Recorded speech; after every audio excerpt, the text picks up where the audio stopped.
Gang!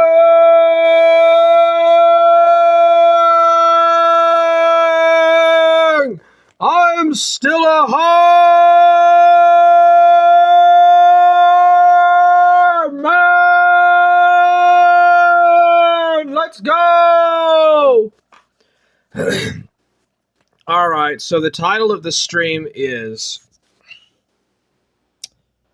The title of the stream is The Early Church Fell into Apostasy When the Last Apostles Died. Yes, when the last apostles died, not long around the end of the first century, the early church fell into complete and absolute apostasy, which is a fact that did happen. So anyways, this is, I'm your host, Imperator of Forge. This is Sabbath School Reflections, The Apostles of the Early Church, by Dumi Sani J. Halatwio. The term apostasy refers to a deliberate abandonment or rejection of one's faith, beliefs, or religious practices. In the biblical context, it means turning away from the truth of Jesus Christ and the teaching of Scripture.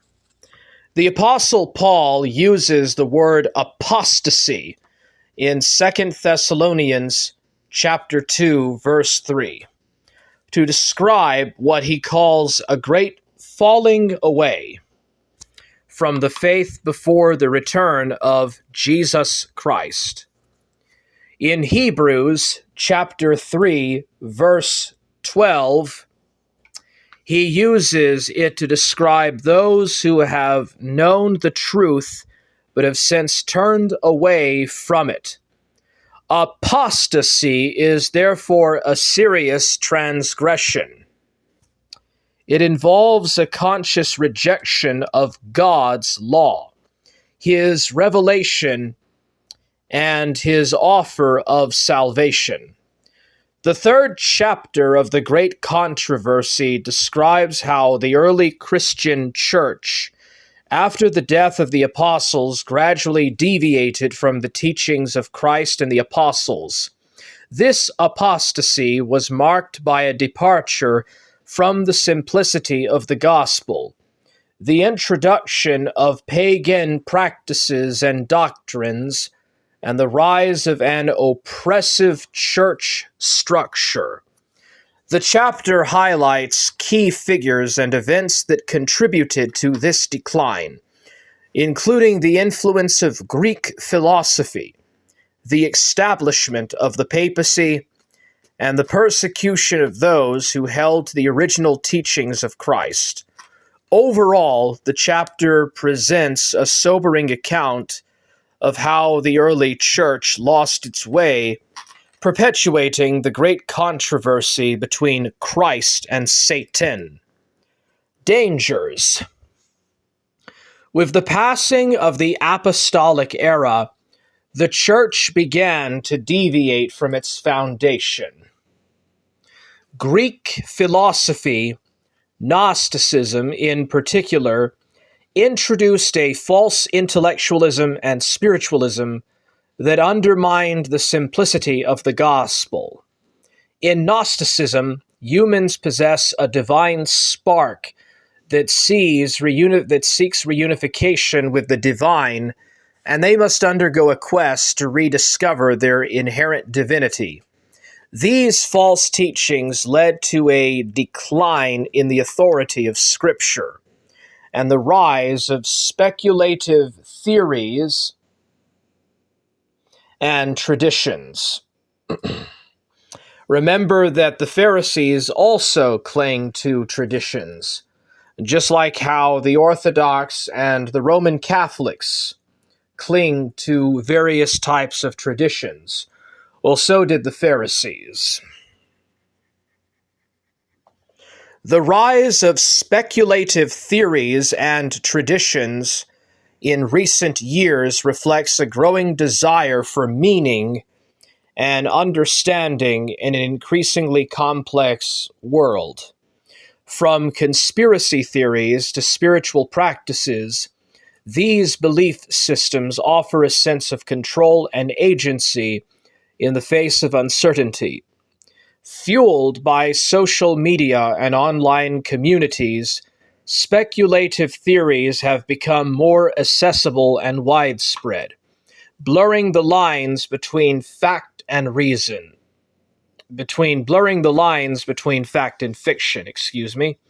While some provide a sense of belonging and purpose, others perpetuate harmful ideas and misinformation. As we navigate this landscape, it's crucial to approach speculative theories with critical thinking and discernment, recognizing both their potential allure and the importance of grounding our beliefs in evidence, reason, and above all else, faith in Jesus, who is the Christ. It's crucial to approach speculative theories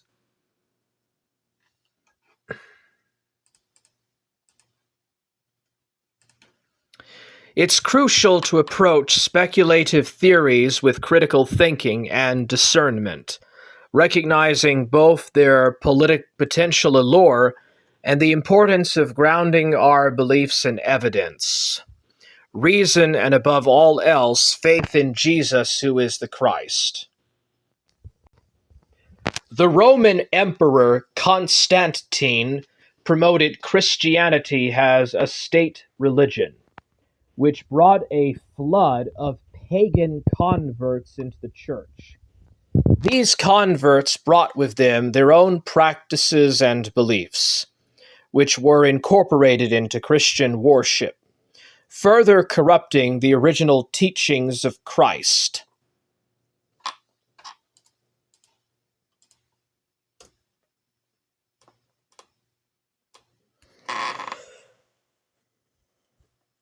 In some countries today, Christianity is promoted as a state religion through government policies, laws, and rhetoric that prioritize Christian values and beliefs above others. This can involve the establishment of Christian institutions, policies, laws, funding for Christian programs that prioritize Christian values and beliefs, and the promotion of Christian ideology in public spaces and education. Laws and policies may be enacted that restrict the rights and freedoms of non-Christians, effectively creating a second-class citizenry. This can blur the lines between church and state, undermining the principles of religious freedom. This form of Christian nationalism is harmful to the separation of church and state. It is all about worship. Satan, both in the past as well as in the present, has used institutions of higher learning to further his acts of persecution of the Church of God. In 1974, I was a second-year student at the University of Zambia, and just a year and a half old in the Adventist faith. Students at the university had a very strong and vibrant campus ministry that they referred to as the University Seventh-day Adventist Collegiate Forum. We encouraged each other to stand firm and faithful in Jesus Christ. Yes, you know that those are the movements that are targeted by Satan. University working hours were Monday to Friday, with no lectures over the weekend. Since Friday evenings were technically part of the working week, however, lecturers would, from time to time, schedule tests on those evenings. It was nonetheless always possible to negotiate with those lecturers to either reschedule the test or sit for makeup test. Characteristically, the end of the year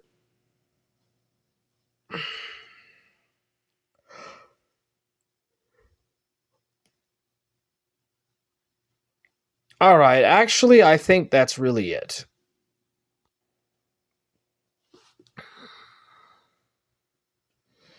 Throughout history,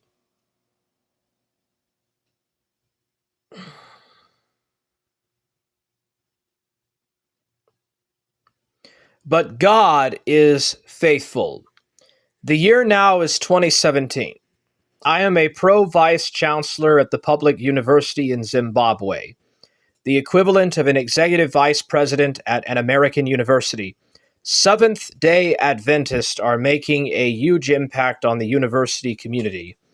In administration, the pro vice chancellor, registrar, deputy financial officer, and deputy register are all Seventh day Adventist. Beyond that is a host of Adventist University employees and students. Being a public university, its activities could easily span the entire week, from Sunday to Saturday, but a transformation had taken place at the institution. It had become the norm that all major business and meetings would not go beyond sunset on Friday. In the classroom, lectures would generally end 2 hours before sunset on Friday afternoons because both students and lecturers preferred it that way. Sabbath observance was not a challenge until it was. It happened around noon one Friday. The minister of higher and tertiary education, a renowned and celebrated academic professor, known to be a professed Seventh-day Adventist, surprised the university registrar with a request for a meeting with the university senate the following day, Saturday, at 9 a.m. The senate consisted of senior university officials, myself included. I prayed. Those of us who were Adventist liaised with one another, and we prayed. I went home that afternoon bewildered and dejected. That night I prayed again, that it would pass and for God to help me with a decision. Being the second in command, the minister would be looking for me when he arrived the next day. He had neither disclosed nor shared with anyone the purpose of his meeting with the university senate. Come Sabbath morning, I communicated with the register to find out if, perchance, the minister had cancelled his meeting. The meeting was indeed on. I decided to attend the meeting. All the other Adventist members were there. We all failed the test, but God is faithful. We all failed the test, but God is faithful. At exactly 9 a.m., the minister was there, and the meeting started with a word of prayer.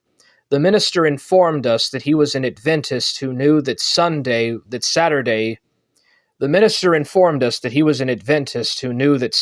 was the Sabbath and should be reserved for church issues. But then he went on to lecture us about how God would understand why they had called this meeting on a Sabbath, on how Satan sometimes schemes. There we were, faced with an arrogant government official whose remarks on the Sabbath bordered upon profanity. Soon after offering no apology for his irrelevant act of calling a meeting on the Sabbath day, an act he knew was wrong, he started explaining the meeting agenda. Before he could spell out exactly what it was that he wanted to discuss, he was interrupted by a call on his cellular phone. His daughter, who had been studying in Cape Town, South Africa, had been found dead in her apartment. The news was shocking. She had not been ill. We had barely made it 30 minutes into the meeting when it had to be called off.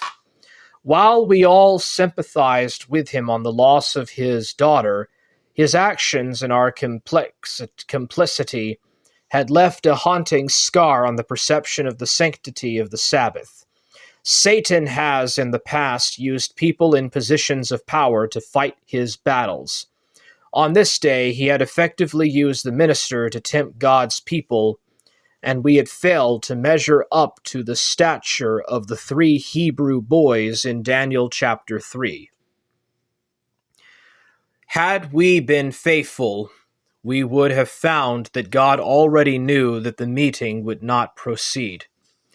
The great controversy is about worshiping God, the Creator, and in particular, worshiping Him on the Sabbath day.